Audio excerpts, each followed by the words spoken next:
एक और बड़ी खबर बताएं, जहां बिहार में बढ़ते क्राइम पर एडीजी का बड़ा बयान सामने आया है। एडीजी कुंदन कृष्णन का यह बड़ा बयान सामने आया है। किसानों के पास काम नहीं, इसीलिए ज्यादा क्राइम हो रहा है, ऐसा एडीजी का कहना है। ये बेतुका बयान एडीजी की तरफ से दिया गया है। मई जून में ज्यादा मर्डर होते हैं, एडीजी ने कहा है। तो बिहार के एडीजी ने एक बड़ा बयान दे दिया है क्राइम को लेकर के, जो बढ़ रहे हैं क्राइम इन दिनों, उसे लेकर के ये बड़ा बयान दिया गया।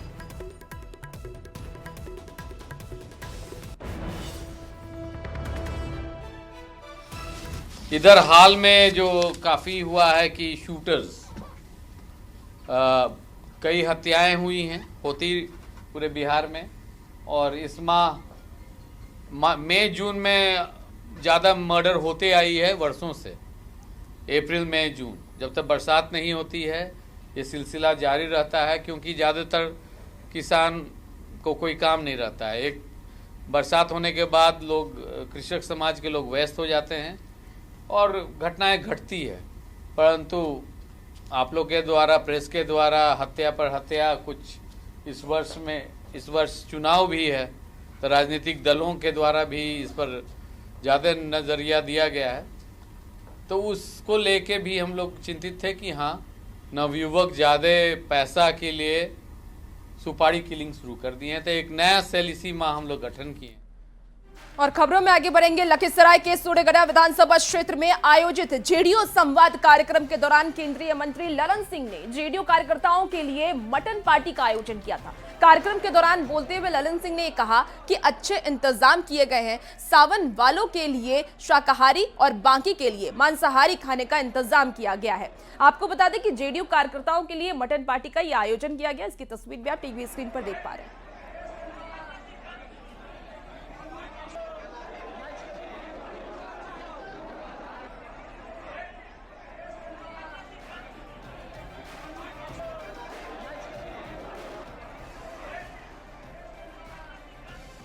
तो देखिए, लखीसराय में जेडीयू संवाद कार्यक्रम के दौरान पार्टी की गई है। ललन सिंह की मटन पार्टी पर अब सियासी बवाल भी मच गया, क्योंकि देखिए सावन का महीना चल रहा है। ऐसे में मांसाहारी ये पार्टी रखी गई, जिस पर सियासी बवाल मचा हुआ है और तमाम तरीके के सवाल उठाए जा रहे हैं। हालांकि जो लोग शाकाहारी थे, जो नॉन वेजिटेरियन नहीं हैं, उनके लिए शाकाहारी भोजन भी रखी गई।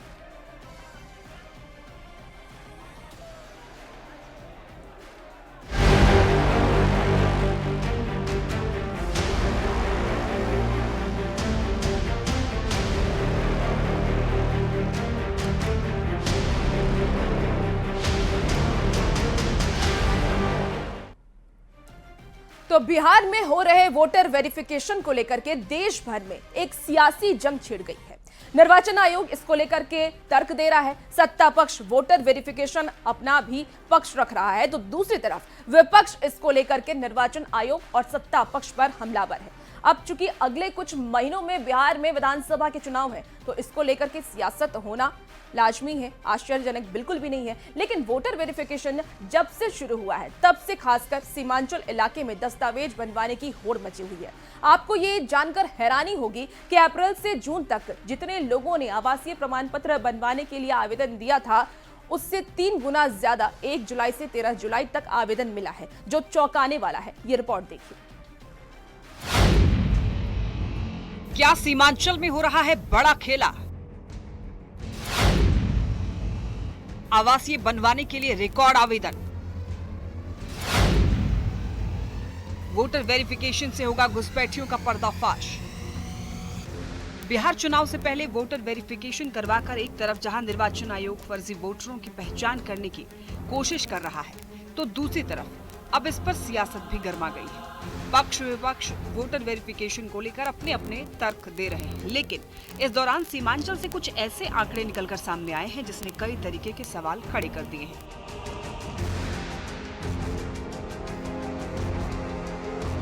वोटर वेरिफिकेशन को लेकर तमाम लोग अपने दस्तावेज तैयार कर रहे हैं, लेकिन सीमांचल इलाके से दस्तावेजों को लेकर जो चौंकाने वाले आंकड़े सामने आए हैं, वो कुछ और ही इशारा कर रहे हैं। खुद बिहार सरकार भी इस बात को मान रही है कि जिस तरह से दस्तावेज बनवाने के लिए लोगों में होड़ मची हुई है, उससे कहीं न कहीं सीमांचल में घुसपैठियों के होने की पूरी संभावना है, जिसके बाद सरकार ने इसकी जांच कराने का भी निर्णय लिया है।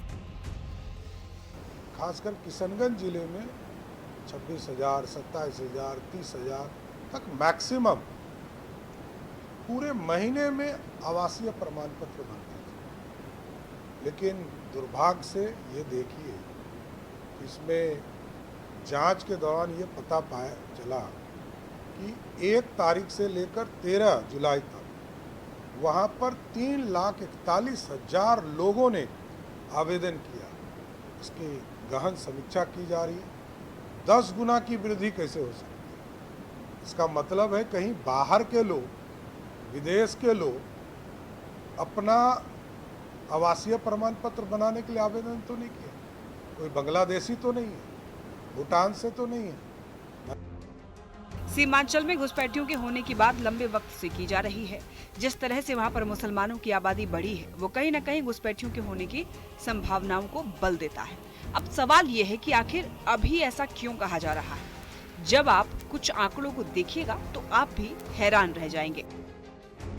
दरअसल सीमांचल के 7 जिलों में दस्तावेज बनवाने की होड़ लगी है। पिछले 13 दिनों में 3 लाख से ज्यादा आवासीय प्रमाण पत्र के लिए आवेदन, सिर्फ 13 दिनों में 10 गुना ज्यादा आवेदन आया है। सीमांचल के 7 जिलों में पिछले सिर्फ 13 दिनों में जिस तरीके से आवासीय प्रमाण पत्र बनवाने के लिए आवेदन आया है, उतना तो पिछले कई महीनों में नहीं आया। अब इसे और अच्छी तरीके से समझने के लिए इन सभी जिलों से किए गए आवेदन के आंकड़े पर नजर डालते हैं। पूर्णिया जिले का आंकड़ा। पूर्णिया में अप्रैल में आवासीय बनवाने के लिए 67,295 आवेदन आए, जबकि मई महीने में 38,039 आवेदन मिले। वहीं जून की अगर बात करें तो जून में आवासीय बनवाने के लिए 43,970 आवेदन प्राप्त हुए, जबकि 1 जुलाई से 13 जुलाई के बीच सिर्फ 13 दिन में 98,200 आवेदन किए गए। 1 से 13 जुलाई के बीच सिर्फ पूर्णिया में 39,382 प्रमाण पत्र बने। पूर्णिया की तरह ही कटिहार में भी आवासीय बनवाने के लिए लोगों की होड़ मची हुई है और यहाँ पर आवेदन करने वालों का आंकड़ा पूर्णिया से भी ज्यादा है। कटिहार जिले का आंकड़ा। कटिहार में अप्रैल में आवासीय बनवाने के लिए 60,818 आवेदन आए, जबकि मई महीने में 32,515 आवेदन मिले।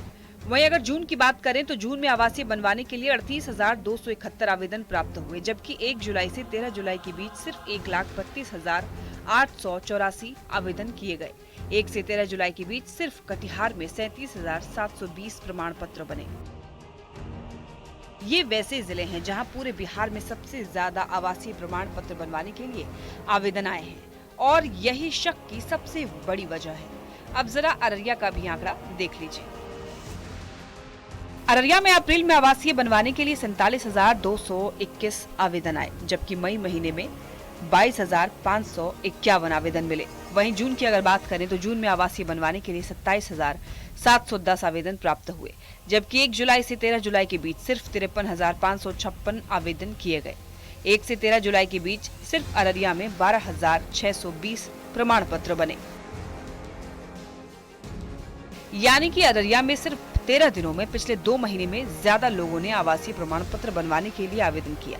अब जरा सीमांचल के किशनगंज का भी हाल देख लीजिए, जहां सबसे ज्यादा घुसपैठ की बात की जाती है।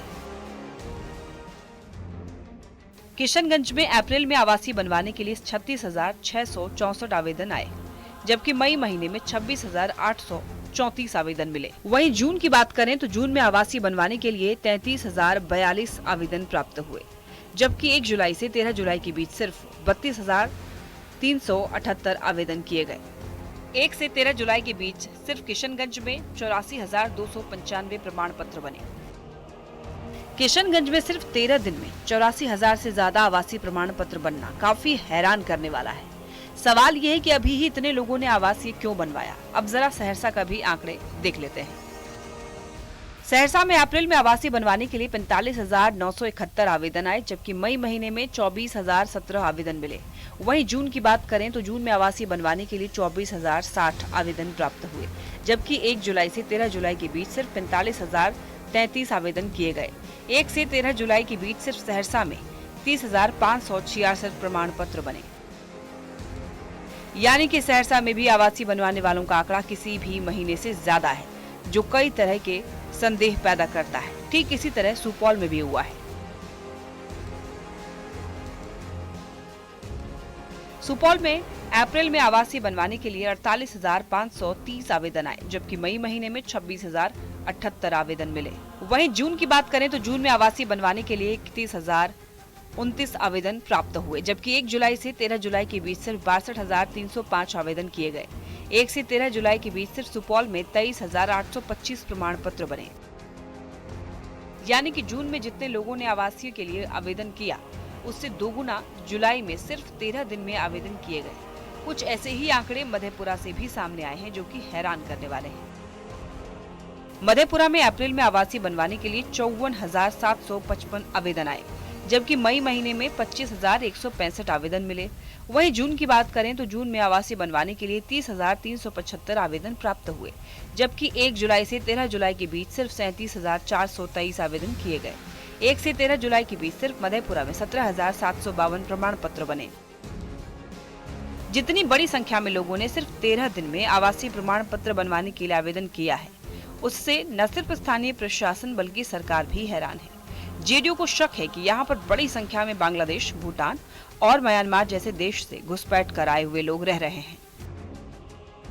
बिहार जैसा राज्य जो अंतर्राष्ट्रीय सीमाओं से जुड़ा हुआ है, जैसे बांग्लादेश हो, नेपाल हो, भूटान हो, और यह चिंता आज की नहीं है केवल कि जिसके पास सिटीजन एक्ट के तहत उसको अधिकार है तो उसको कौन बाहर कर देगा, लेकिन अगर बाहर के लोग कोई आ गए हैं और इस ढंग से अब उसको प्रमाणित कर रहे हैं तो निश्चित रूप से सरकार उसको संज्ञान में लेगी। एक तरफ सरकार इन आंकड़ों की जांच करने की बात कर रही है तो दूसरी तरफ इस पर सियासत भी गर्मा गई है, लेकिन विपक्ष न तो सरकार के इन आंकड़ों पर भरोसा है, न ही वो निर्वाचन आयोग पर भरोसा कर रहे हैं।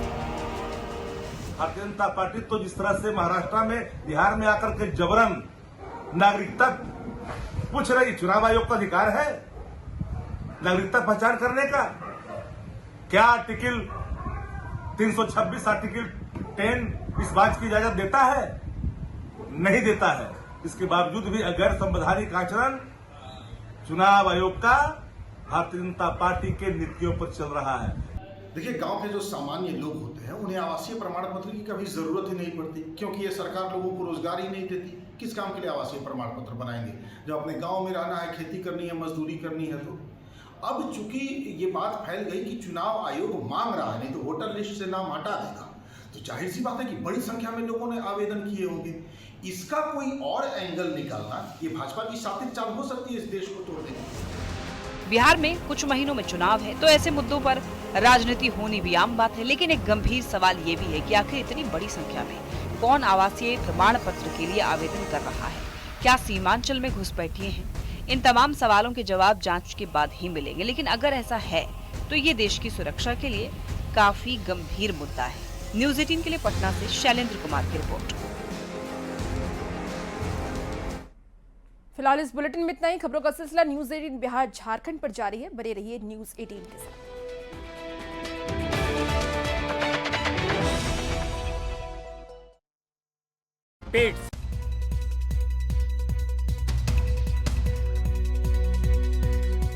नमस्कार, आप देख रहे हैं न्यूज़ 18 बिहार झारखंड और मैं आपके साथ लक्ष्मी। बिहार में चुनाव से पहले सीएम नीतीश कुमार ने जनता को बहुत बड़ा तोहफा दिया है। 125 यूनिट तक फ्री बिजली देने का ऐलान कर दिया है। क्या है पूरी खबर, 1 मिनट में आप देखिए। चुनावी साल में बिहार सरकार ने मास्टर स्ट्रोक खेल करके सबको चौंका दिया। अब बिहार के लोगों को 125 यूनिट बिजली मुफ्त में मिलेगी। मुख्यमंत्री नीतीश कुमार ने बड़ा ऐलान किया है। गुरुवार को उन्होंने एक्स पर इसकी जानकारी दी। उन्होंने कहा कि 1 अगस्त 2025 से यानी जुलाई महीने के बिल से ही राज्य के सभी घरेलू उपभोक्ताओं को 125 यूनिट तक बिजली का कोई पैसा नहीं देना पड़ेगा। सीएम ने एक्स पर यह बताया कि हम लोग शुरू से ही सस्ती दरों पर सभी को बिजली उपलब्ध करा रहे हैं। अब हमने तय कर दिया है कि 1 अगस्त 2025 से यानी जुलाई माह के बिल से ही राज्य के सभी घरेलू उपभोक्ताओं को 125 यूनिट तक बिजली का कोई पैसा नहीं देना पड़ेगा। इससे राज्य के कुल 1,67,00,000 परिवारों को लाभ होगा। हमने ये भी तय किया है कि अगले 3 सालों में इन सभी घरेलू उपभोक्ताओं से सहमति लेकर के उनके घर की छतों पर और नजदीकी सार्वजनिक स्थल पर सौर ऊर्जा संयंत्र लगा करके लाभ दिया जाएगा। जमुई में 2 दीवानों ने मर्यादा की सीमा को लांघकर अपनी मोहब्बत को मंजिल तक पहुंचा दिया। घर की लक्ष्मण रेखा को लांघकर लड़की ने चाहत की जुनून में सारी हदें पार कर दी। अब इश्कजादों का वीडियो सोशल मीडिया पर वायरल है। मोबाइल के कैमरे में कैद दो दीवानों के सुखद लम्हों की तस्वीरें जमुई जिले से सामने आई है, जहां एक लड़की ने घर से भागकर मंदिर में अपने प्रेमी संग शादी कर ली। उसने शादी करने के बाद सोशल मीडिया पर वीडियो जारी किया। इस वीडियो में वह अपने परिवार पर गंभीर आरोप लगा रही है। खास बात यह है कि वीडियो में लड़की ने फर्राटेदार अंग्रेजी में अपनी बात रखी। इस वजह से यह मामला चर्चा का विषय बन गया है। जानकारी के मुताबिक भोलानगर की रहने वाली लड़की और लक्ष्मीपुर थाना क्षेत्र के चिनबेरिया का युवक राजीव कुमार के बीच पिछले 4 साल से प्रेम संबंध था। हाल ही में दोनों ने किसी मंदिर में विवाह कर लिया और अब साथ रह रहे हैं। लड़की की मां प्रीति कुमारी ने टाउन थाने में मामला दर्ज कराया है। उन्होंने बताया कि 7 जुलाई को उनकी बेटी ट्यूशन के लिए घर से निकली थी और वापस नहीं लौटी। खोजबीन के बाद उन्हें पता चला कि राजीव कुमार उनकी बेटी को बहला फुसला कर ले गया है। उन्होंने आरोप लगाया कि राजीव आपराधिक छवि का युवक है। वहीं पुलिस का कहना है कि FIR दर्ज कर जांच की जा रही है।